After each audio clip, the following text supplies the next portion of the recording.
So you're looking to get into PC gaming, but you want to build your PC and you don't really know where to start or what you should be doing during the buying process and the building process. This video will definitely help you out because I'm going to be giving you my top 5 tips today for first-time PC builders or when you're just building your PC. Tip number 1 is going to be your cooling solution. Now, obviously your main 2 or technically 3 cooling options is going to be liquid cooling, air cooling, and then custom loop liquid cooling. So we're going to be talking about the main 2 today, which is going to be air cooling with an air cooler or an AIO or an all-in-one liquid cooler. Now, when you're first building your PC, I have to admit, I think liquid cooling is definitely more on the elite side of cooling. You're gonna have better cooling performance and it's gonna look, in my opinion, cooler, but the downside to it is installation, especially certain liquid coolers with ARGB.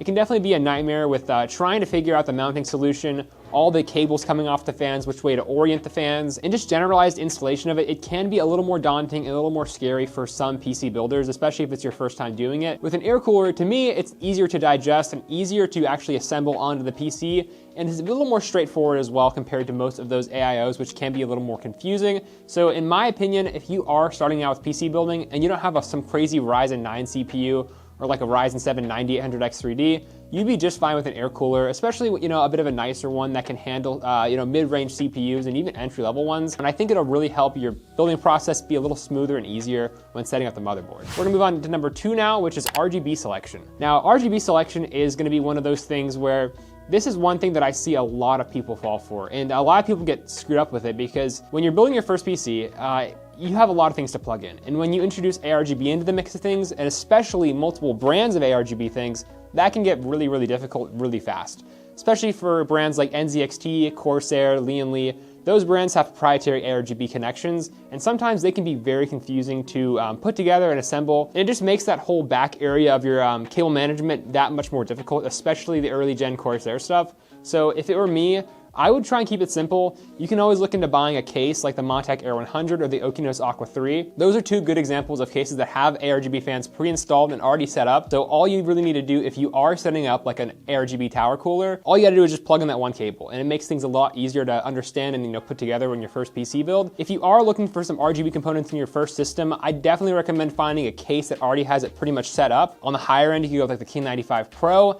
That makes things way easier for you. It makes things way less confusing, and it already has things run for you, so you don't have to really worry about figuring out where things plug in and not having things working on your first build. If you are gonna go with RGB on your build, I definitely recommend sticking to one brand so it's much easier to connect everything and it's less of a headache, because if you are mixing and matching brands and certain connections and stuff like that, it can get really confusing and difficult, and you may not have everything working on your first build. Now, number 3 is a huge one, and this is usually gonna be for the micro ATX builders out there. It isn't as big of an issue with your ATX PC builds because it's pretty much just standard. But for micro ATX cases, I even saw it today on the PC build we did today, is the standoffs. Now, standoffs are those small little metal knobs that stick out of the case where your motherboard goes into, and those attach your motherboard to the case. Now, most of those standoff cutouts on the motherboard are gonna be standard, and most of them are gonna have those pre-installed. The difference with micro ATX is that there's so many different sized micro ATX motherboards, and that can be when it gets tricky because some cases are not gonna have the standoffs in the right position for your motherboard. And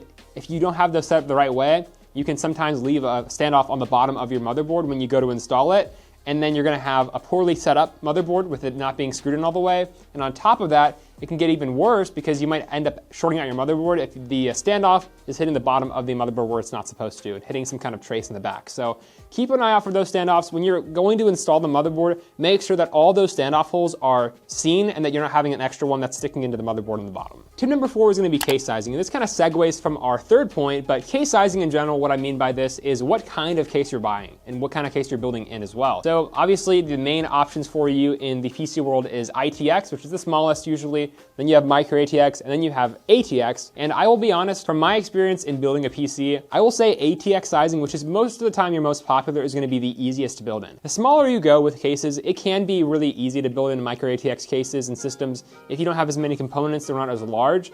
But getting an ATX case, especially like a fish tank case with a lot of cable management, if you have the space for it on your desk, can be a big help for first-time PC builders because you have a lot of space to work in. It's easier to reach and route cables certain ways, and it's really kind of straightforward in terms of the building process. If you're building a PC for the first time, I definitely would recommend taking a look at ATX-sized cases and motherboards because it can definitely help your PC building experience. Just make it a little bit easier for you on your end by running cables and stuff like that because you have an extra bit of room to kind of route cables install motherboards, and just kind of work inside the PC as you're building it for the first time. If you are trying to maximize your budget though, you can definitely look into some micro ATX case options, and there are some larger micro ATX cases that make it a bit easier, like the DIY PC Q3. That's definitely on the larger end of a micro ATX case. It gives you the fish tank design, which can give you a little bit extra room for cable management, especially if you're not too good at it, so you can just kind of shove it all back there if you want. And just keep that in mind when you're building a PC. Just give yourself some extra room and find a case that works for your space, but also gives you an easier time to build in if it's your first time building. All right, tip number 5 is gonna be watching lots of YouTube. Now, this goes for the buying process of your PC and building process of your PC. There are tons of build guides on YouTube, and not only do those build guides give you an idea on how to build a PC, they also give you an idea on how to actually part out the PC and to figure out what kind of parts collection you want to do for your build. Because definitely when buying PC parts, there's definitely some kind of meta to buying parts and which ones to buy, which ones are the best bang for buck, and which ones are going to be the most successful for your PC build. And parts compatibility is one thing that you got to make sure you're good to go on.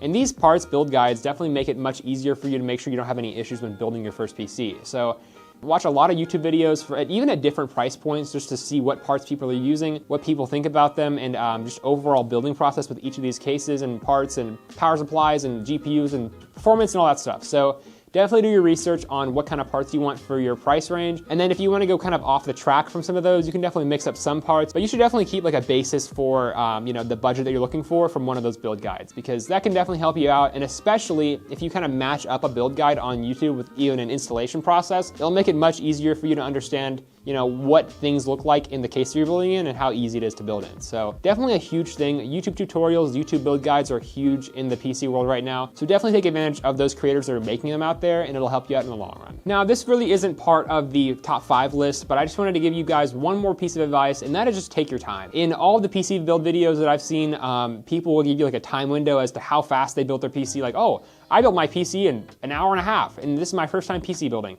That's great, man, but some people don't have the resources and the tools to make that an easier job for them. So I just recommend taking your time, honestly. It doesn't matter if you take 5-6 hours to do a PC build. It really does matter that you do it right and take your time, understand each part of the process that you're doing so you don't skip over anything or install something wrong. Because the downside, if you rush it, is you're gonna end up doing something wrong, and then you could spend a 5 to 6 hours troubleshooting, which is even more frustrating than just taking your time and enjoying the process of PC building. Because overall, I do love PC gaming, but I also love PC building just as much. I think the parts planning process and the building experience and just seeing that final result come together is just as fun as playing games sometimes. So take your time with it, do tons of research, and enjoy the process, because PC building is fun. It can be a bit challenging at first if you don't know exactly what you're doing, but use these tips because they can definitely help you out in the long run. But that's pretty much gonna wrap up this video, guys. I hope you enjoyed these quick little tips on PC building if you are doing it for your first time or just now getting into the hobby. If you have any of your own questions about PC building, or if you have any of your own recommendations or tips that you think I missed in this video, please leave them down in the comments below so someone else can maybe take value out of them. But thanks for watching the end if you all did, and we'll see you guys next week. Peace.